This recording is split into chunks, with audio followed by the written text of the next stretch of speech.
बिस्मिल्लाहिर्रहमानिर्रहीम। अस्सलाम वालेकुम सभई धरणे जा शुरका, ख़ासि तौर ते मुंहिंजी वकील बिरादरी, मुंहिंजो भेणूं, मुंहिंजा भाइर, मुंहिंजा बच्चा, मुंहिंजा बुज़ुर्ग, तव्हां सभिनीनि खे मां सलाम पेश थी कयां जो तव्हां सिंधु दरिया जी ख़ातिर पंहिंजो सिर तरी ते रखी करे इहो धरणो हयो आहे। वाह चवीं थो बुक न ॾींदुसि, सिंध जो पाणी ढुक न ॾींदुसि। सो जहिड़ो आहे त पोइ जहिड़ो थींदो। इंशाअल्लाह असां पंहिंजो कंहिंखां बि रिॼण वारा न आहियूं ऐं सिंधु दरिया सिर्फ़ु असांजे लाइ दरिया या पाणी न आहे। सिंधु दरिया असांजी माउ आहे। सिंधु दरिया जो पाणी असांखे पंहिंजी माउ जे थञ वांगुरु क़ीमती आहे, मिठो आहे। सो इन्हे खे असां कंहिं बि हालति में कंहिंखे बि खणी वञणु न ॾींदासीं, चाहे उहे केर बि हुजे ॿुधी छॾे। हाणे उन ॾींहुं बिलावल वेही चयो आहे त असां कमेटी में विधो आहे। मूंखे ॿुधायो छा सिंधी चरिया आहिनि? असांखे ख़बर न आहे त उन कमेटी में तव्हांजी स्टैंडिंग केतिरी आहे, तव्हांजा मेंबर केतिरा आहिनि, तव्हांजी उते आहे छा जो तव्हां असांखे लॉलीपॉप ॾिनो आहे सिंधियुनि खे। सिंधी हाणे जागी विया आहिनि। सिंधी उहे सिंधी न आहिनि जेके 15 सालनि खां तव्हांजे हथनि जा खिलौना हुआ, तव्हां उन्हनि सां खेॾियो पिए, उन्हनि खे फुरियो पिए, उन्हनि खे लुटियो पिए। पर हाणे न, हाणे सिंधी जागी वियो आहे। हाणे सिंधी तव्हां पाण ॾिसो था जेका तव्हां सां हालति थी थिए।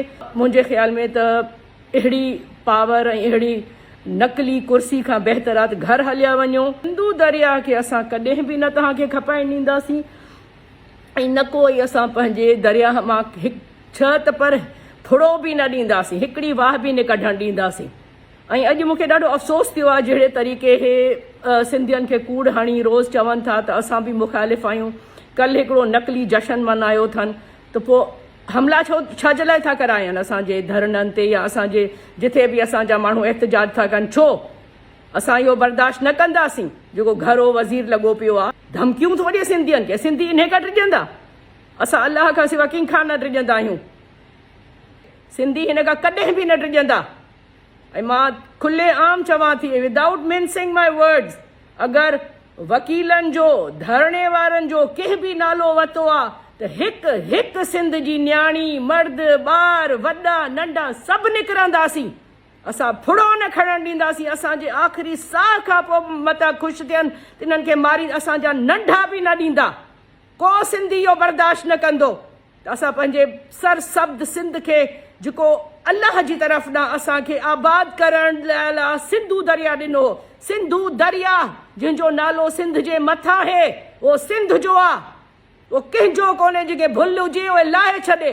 ऐं जेतिरो असां ते तव्हां हमला था कयो, इहे विसरी वञो। असां हींअर सबर में आहियूं। असांजी पुरअमन एहतजाज हुई, पर अगरि असांखे वधीक तंग कयो या कंहिंजे वार जो बि नालो वरितो या असांजे कंहिं वकीलनि खे नुक़सानु पहुतो या आमिर वराइट खे नुक़सानु पहुतो त चूड़ियूं असां न आहिनि पातियूं।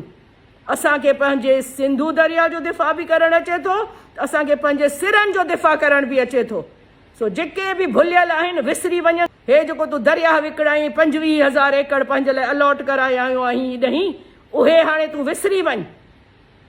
हाणे असां तोखे सिंध जो हिकिड़ी वारी जो ज़रो बि न खपाइणु ॾींदासीं।